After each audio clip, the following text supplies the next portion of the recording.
Friends, ఇప్పుడే అందిన వార్త రాష్ట్ర ప్రభుత్వ ఉద్యోగులకు సంబంధించి ఈరోజు తాజా సమాచారం అండి. లేటెస్ట్ అప్డేట్ అయితే రావడం జరిగింది. సో ఆ వివరాలు ఏంటనేది వీడియోలో తెలుస్తుందా. వీడియోని స్కిప్ చేయకుండా పూర్తిగా చూడండి. కంప్లీట్ ఇన్ఫర్మేషన్ అయితే అర్థమవుతుందండి. మీలో ఇంకెవరైనా సరే మన ఛానల్ సబ్స్క్రైబ్ చేయకుండా వీడియోస్ వస్తున్నట్లయితే వెంటనే మన ఛానల్ సబ్స్క్రైబ్ చేసుకోండి.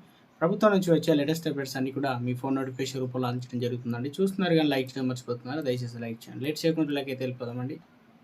ఈ వీడియోలో వచ్చేసి మొత్తం 4 రకాల అప్డేట్స్ అయితే రావడం జరిగిందండి. తెలంగాణ రాష్ట్ర ప్రభుత్వం ఆరోగ్య శాఖ ఉద్యోగులకు దీప్ కవర్ అయితే ప్రకటించింది. రాష్ట్రంలో ప్రభుత్వ ఆసుపత్రుల్లో, మెడికల్ కళాశాలలో పనిచేస్తున్న కాంట్రాక్ట్ అవుట్సోర్సింగ్ గౌరవ వేతన పద్ధతిలో పనిచేస్తున్న వేలాది మంది ఉద్యోగులకు ఒక ఏడాది వరకు సేవ విస్తరణ కల్పిస్తూ, అదేవిధంగా ఆర్థిక శాఖ సెక్రటరీ సందీప్ సుల్తానే ఉత్తర్వులు అయితే జారీ చేయడం జరిగింది.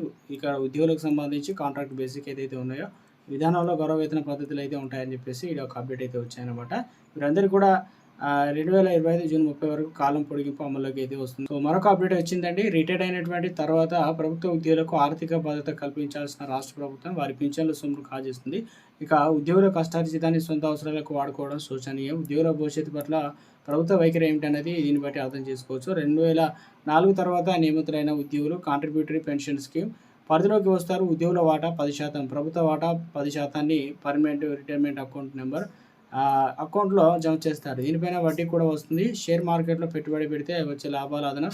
ఇలా జమైన మొత్తం సొమ్ము నుంచి రిటైర్డ్ ఉద్యోగి అయ్యాక 60% నగదును చెల్లిస్తారు. మిగిలిన 40%ని తిరిగి షేర్ మార్కెట్లో పెట్టుబడి పెడతారు. దీని నుంచే నెల నెల పెన్షన్ అయితే ఇస్తారనమాట. రాష్ట్రంలో ప్రస్తుతం సిపిఎస్ పరిధిలో 2.2 లక్షల మంది ఉద్యోగులు అయితే ఉన్నారు. వారిలో వేతనం నుంచి ఉద్యోగి వాటా నెలకు 100 కోట్లు, ప్రభుత్వ వాటాగా 100 కోట్లు, మొత్తం 200 కోట్లు ప్రాన్ అకౌంట్లో జమ చేయాలి. కానీ కాంగ్రెస్ అధికారంలో వచ్చిన తర్వాత 2024 జనవరి నుంచి 2024 నవంబర్ వరకు 11 నెలలు, 2025 ఏప్రిల్ మే 2 నెలల మొత్తం 13 నెలల సొమ్మును జమ చేయలేదు. మొత్తం 2600 కోట్లు రాష్ట్ర ప్రభుత్వం ప్రాన్ అకౌంట్లో జమ చేయకపోవడంతో సిపిఎస్ ఉద్యోగులు ఆందోళన చెందుతున్నారు. Pension fund regulatory and development authority నిబంధనల ప్రకారం 15 రోజుల ఉద్యోగి వాటా ప్రభుత్వ వాటా జమ చేయాల్సి అయితే ఉంటుంది. ఉద్యోగుల వేతనం నుంచి ప్రతి నెల క్రమం తప్పకుండా ప్రభుత్వం 10%ని కట్ చేస్తుంది.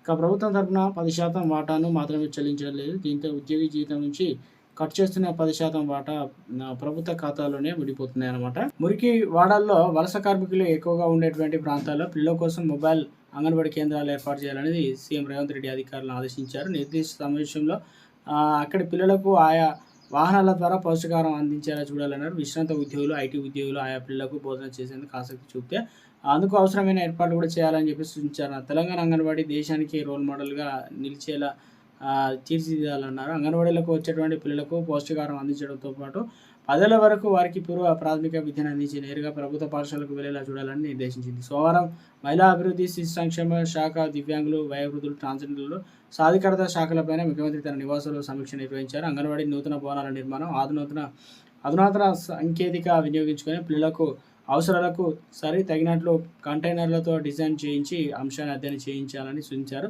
సోలార్ ప్లేట్లు, ఇక బ్యాటరీ బ్యాకప్తో కంటైనర్ను అంగన్వాడీ కేంద్రాలు ఏర్పాటు చేస్తే తక్కువ వ్యయం, ఎక్కువ సౌకర్యం ఉంటుందని సీఎం అభిప్రాయపడ్డారు. ఇక ఈ అంశంపైన ఇప్పటికే వివిధ ప్రాంతాల్లో ఉన్న కంటైనర్ కేంద్రాలు పరిశీలించి నిర్ణయం తీసుకోవాలని అన్నారు. మరొక అప్డేట్ అయితే వచ్చిందండి. జనవరి 1, 2026 నుండి అమల్లోకి రానున్న 8వ వేతన సంఘానికి కేంద్రం మంత్రి ఆమోదం తెలిపింది.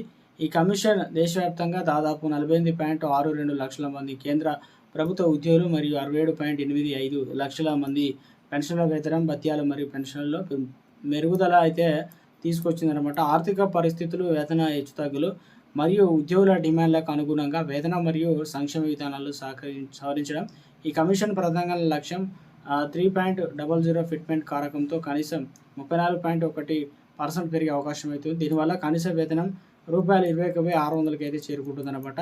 2026 ప్రారంభం నాటికి డేర్నెస్ అలవెన్స్ DA 70% చేరుకుంటుంది మరియు ప్రాథమిక వేతనంలో విలీనం చేయబడుతుంది. వేతనం పెంపు అనేది 20,000 నుండి 25,000 వరకు ఇది మొత్తం జీతంలో గణనీయమైన పెరుగుదల అవుతుందన్నమాట. అదనంగా కనీస పెన్షన్ అనేది 20,500 వరకు పెరిగే అవకాశం అయితే ఉంది. జీతం గణనీయంగా ఉద్యోగులకు తమ కొత్త జీతాన్ని ఈ క్రింది విధంగా లెక్కించవచ్చు. 7వ వేతన సంఘం ప్రకారం ప్రస్తుతం ప్రాథమిక జీతాన్ని గుర్తించడం.